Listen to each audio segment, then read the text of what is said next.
Welcome to our lesson today, Financial Literacy Class 101. So we are looking at the adverse effects of gambling and why you should quit it to save loads of money. So people who gamble have this notion of creating money within the shortest time possible. So back in college, I used to gamble a lot, and I had this mentality of thinking that this amount that I'm staking, if I had much cash, I would be making more profit. But this is the reality up to today.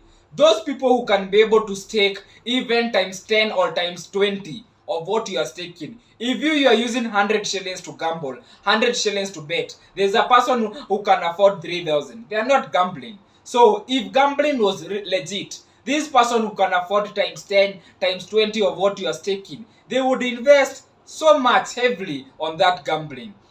So people who gamble, they have this notion or narrative of shortcut to riches. So one thing, the betting sites are joking with your emotional intelligence. I know you are attached and you are affiliated to this English Premier League team.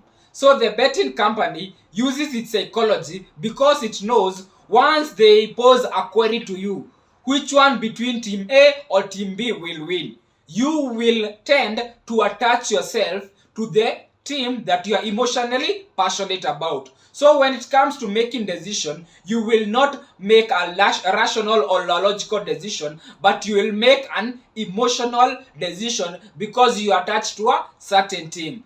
Betting companies already know that, and they are joking with their psychology. Another thing that is true about gambling, wealth is not an event.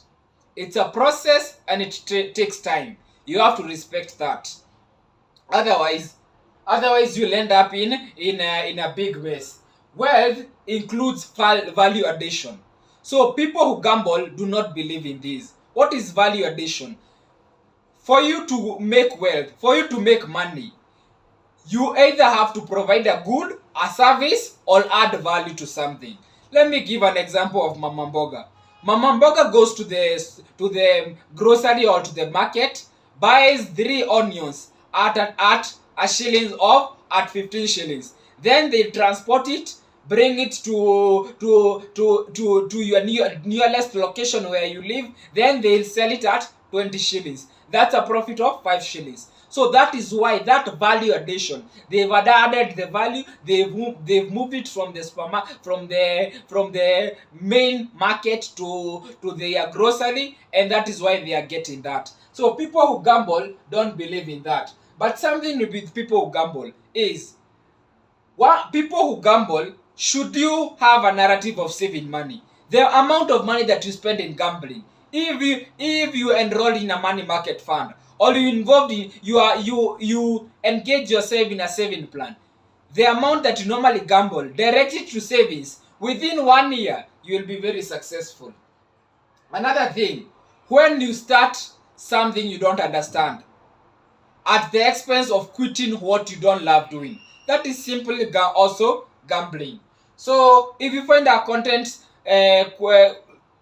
okay, kindly leave a like for YouTube algorithm to suggest it to more people, because we are in a movement, on a revolution, to make sure that we give the community financial education to boost the financial literacy in the community. So if you find this content successful, share to the smaller brother, the sister, your husband, your girlfriend, for all the community to be financially literate, so that all of us will be financially successful upon attaining our financial freedom. So another thing that people who gamble, they believe that gambling is that they can make money by luck, which is really not the truth.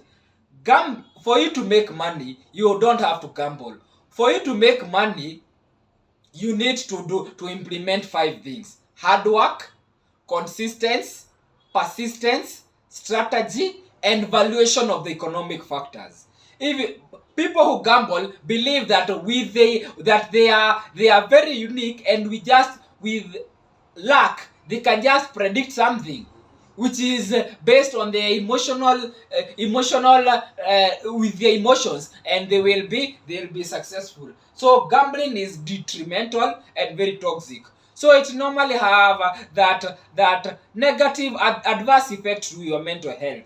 Anytime you gamble, you lose this amount that you're expecting to multiply it. You will meet it is you will be very drained, and that waste your mental health, and that means economically you will not be able to perform.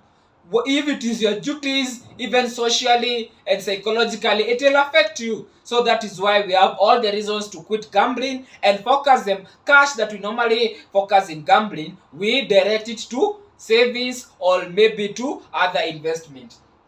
So other gambling is toxic.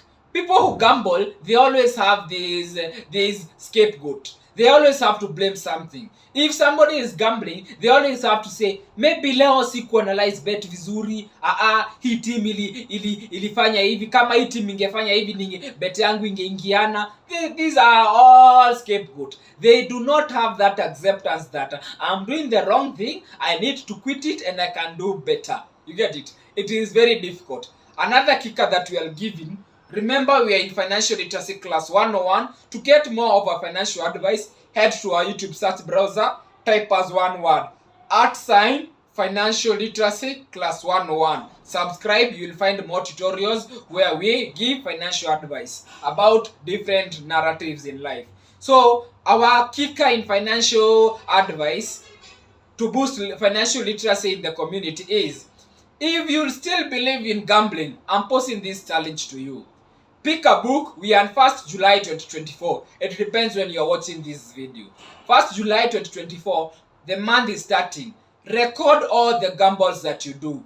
Include the transaction fee that you normally incur, maybe from the M-Pesa to the gambling site, and maybe once you win, every win you make after losing nine consecutive times, record the amount of transaction charges that you are charged to acquire that amount. Once you do that for 30 days, by the 30th day you will have boosted your financial, you will have got something called financial wisdom. That ability or capability to know this something is wrong and this is working or not working. So you, by the end of the month, you will have made the decision whether gambling is making profit or losses. So thank you for sticking to the end. This is Financial Literacy Class 101 on YouTube, @ Financial Literacy Class 101 as one word. Thank you.